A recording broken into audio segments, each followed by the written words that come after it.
मी Valmik Karad Kaij police स्टेशनला खोटी खंडणीची फिर्याद दाखल झालेली आहे। मला अटकपूर्वचा अधिकार असताना मी CID ऑफिस पुणे पाषाण रोड इथं सिलेंडर होत आहे। संतोष भैया देशमुखांचे जे कोणी मारेकरी असतील त्यांना अटक करावी व त्यांना फाशीची शिक्षा द्यावी। राजकीय दोषापोटी माझं नाव त्याच्याशी जोडलं जात आहे। पोलीस तपासात जे निष्कर्ष निघाले मी जर दोषी दिसलो तर न्यायदेवतांनी मला जे शिक्षा देईल ती मी भोगायला तयार आहे। मी वाल्मिक कराड केज पोलीस स्टेशनला खोटी खंडणीची फिर्याद दाखल झालेली आहे। मला अटकपूर्वचा अधिकार असताना मी CID ऑफिस पुणे पाषाण रोड इथं सिलेंडर होत आहे। संतोष भैया देशमुखांचे जे कोणी मारेकरी असतील त्यांना अटक करावी व त्यांना फाशीची शिक्षा द्यावी।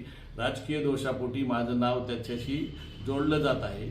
पोलीस तपासात जे निष्कर्ष निघाले मी जर दोषी दिसलो तर न्यायदेवतांनी मला जे शिक्षा देईल ती मी भोगायला तयार आहे।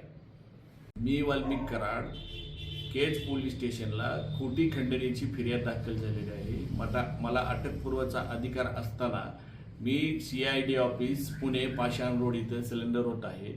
संतोष भैया देशमुखांचे जे कोणी मारेकरी असतील त्यांना अटक करावी व त्यांना फाशीची शिक्षा द्यावी।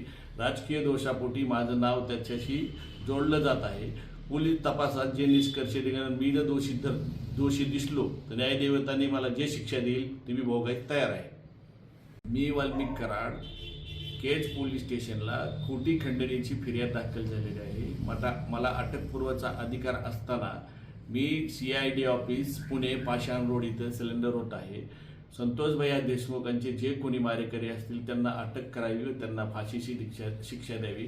राजकीय दोषापोटी माझं नाव त्याच्याशी जोडलं जात आहे। पोलीस तपासात जे निष्कर्ष निघाले मी जर दोषी दिसलो तर न्यायदेवतांनी मला जे शिक्षा देईल ती मी भोगायला तयार आहे।